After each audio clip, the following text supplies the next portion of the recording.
आपके अंदर जो अवगुण है उस अवगुण को त्याग दीजिए।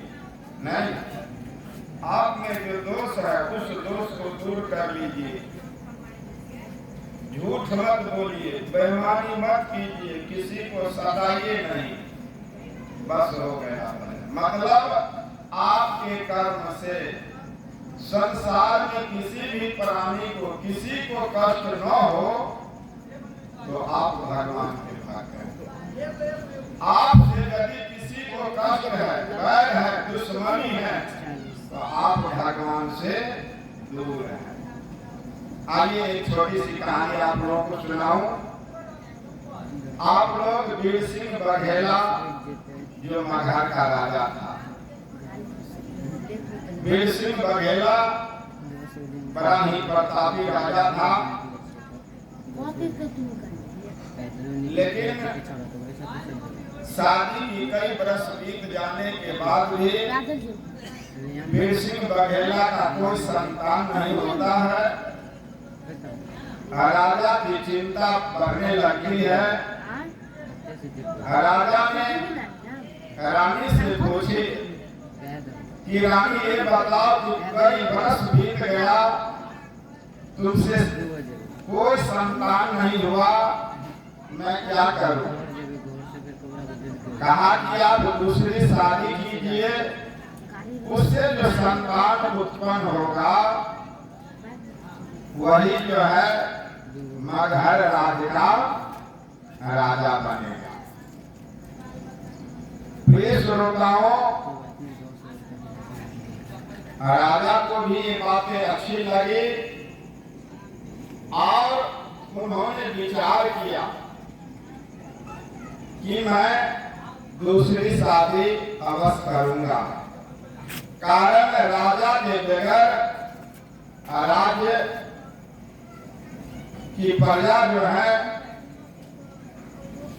राजाहीन हो जाएंगे। इसलिए रानी जो विचार किए हैं कि आप दूसरी शादी कीजिए, वह विचार सही है। राजा विक्रमादित्य दूसरी शादी करते हैं और दूसरी शादी करने के बाद बड़ा ही सुखमय जीवन बिताते हैं। संयोगवश कई वर्ष बीत जाने के बाद भी दूसरी रानी से जब संतान नहीं होता है तो दूसरी रानी से पूछते हैं राजा की, आप ये बताओ कि तुमसे संतान क्यों नहीं हो रहा है?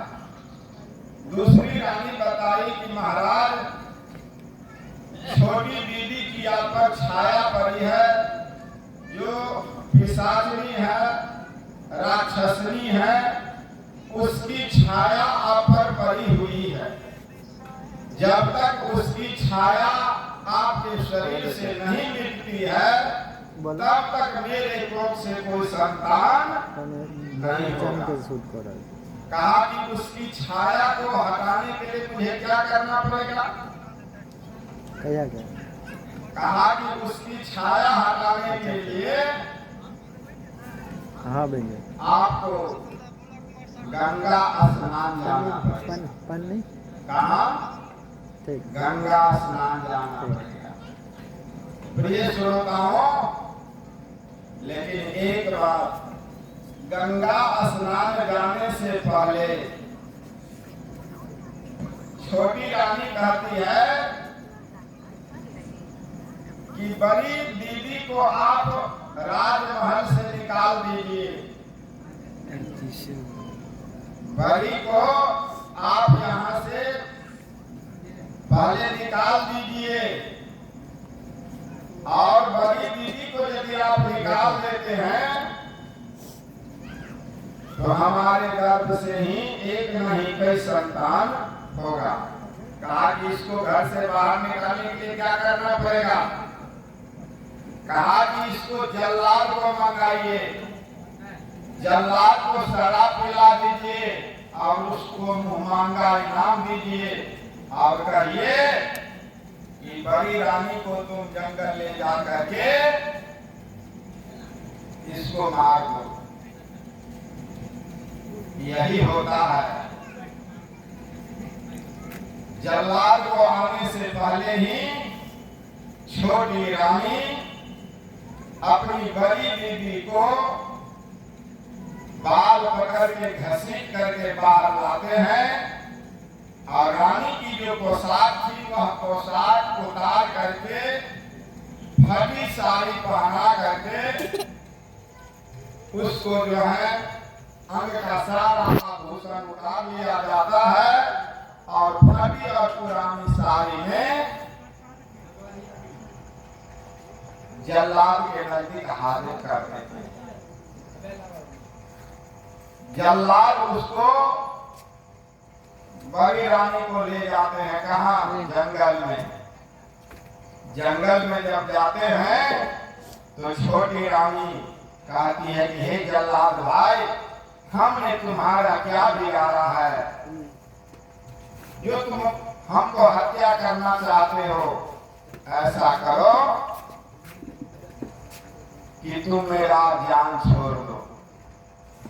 कहा कि जब तक कुछ मुझे धन नहीं तुम दोगी तब तक मैं तुम्हें कैसे जान छोड़ूंगा। तुम जा करके भिक्षाटन करो और भिक्षाटन से जो धन मिलेगा वह मुझे तुम दो। और एक शर्त यह भी कि कभी भी तुम मगहर के राज के सीमा के अंदर नहीं आना, नहीं तो मुझे भी राजा खाल खींच करके भूसा भर देगा। वह भिक्षाटन करती है रानी और उस भिक्षाटन से जो धन मिलता है जल्लाद को देता है और जल्लाद कहता है कि देखो अब तुम जंगल में ही झोपड़ी बना करके अपना गुजर बसर करो, लेकिन मगहर राज को मत लौटो। आगे ठीक है। जल्लाद आ गया और कह दिया राजा को कि हमने बड़ी रानी को मार दिया। अब वह बड़ी रानी जो थी जंगल में ही रहने लगी। एक दिन काफी कष्ट हुआ, काफी कष्ट हुआ। बचपन से ही सदगुरु कबीर साहब का ज्ञान हासिल था। बचपन में ही सदगुरु कबीर साहब से दीक्षा मंत्र लिए हुए थे। सदगुरु कबीर साहब कहे हुए थे कि बेटी, जब तुम्हें कोई आपत्ति आवे, कष्ट आवे तो मुझे याद करना, मैं तुम्हें दर्शन दूंगा।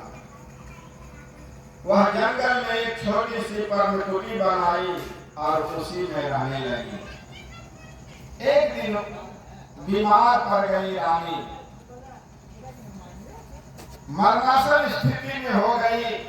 कबीर साहब की बात याद आई, उन्होंने सदगुरु को पुकारा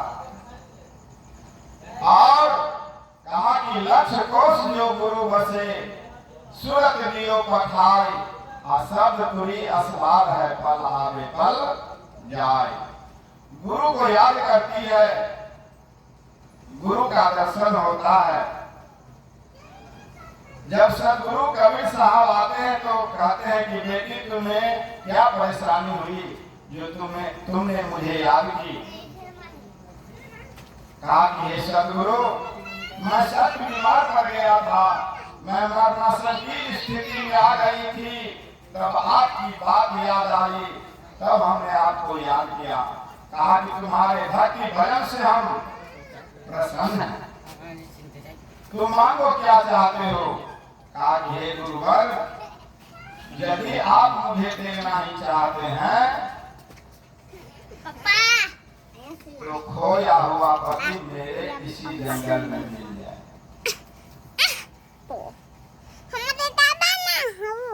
कहा कि तथास्तु, ऐसा ही होगा। और कहा कि मेरे गर्भ से एक संतान हो इसी जंगल में। कहा कि जाओ बेटी, तुम्हें पति भी दर्शन देंगे इसी जंगल में, और मैं वचन देता हूँ कि तुम्हें एक संतान। इधर केसिया जो थी छोटी रानी, जो पापा साथ राजा को कहा ठीक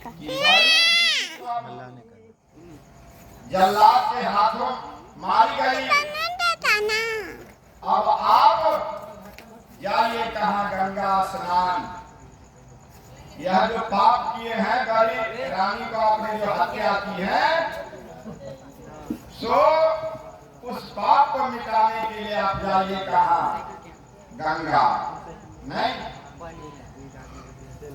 राजा वीर सिंह बघेला मंत्री को लेते हैं और अपना वस्त्र लेते हैं और प्रस्थान करते हैं कहाँ गंगा स्नान। जब गंगा स्नान की तैयारी करते हैं, अभी 2-4 कदम ही आगे बढ़े थे, तो छोटी रानी कहती है कि जब आप गंगा, पहले तो लोग पैदल ही जाते थे गंगा स्नान। अरे कालिक महाराज का जल लाने के लिए जाते थे तो लोग 15 दिन पर लौटते थे, बोतल में पानी भर कर लाते थे। नहीं, पैदल ही जाते थे और पैदल ही आते थे। या कोई दलित महादलित मुस्लिम उसके शरीर से स्पर्श न हो, नहीं तो गंगा जल अशुद्ध हो जाएगा। ऐसी परंपरा थी। राजा तैयारी किए और मंत्री को साथ लिए। जो ही 2-4 कदम आगे बढ़े तो छोटी रानी बोली कि राजा, जब आप गंगा स्नान जा ही रहे हैं तो हमारे लिए एक खिलौना लाइए। राजा और मंत्री चलते हैं और सतगुरु कबीर की निर्गुण भजन में रास्ता काट रहे हैं। जो ही है तो हमारे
Lord.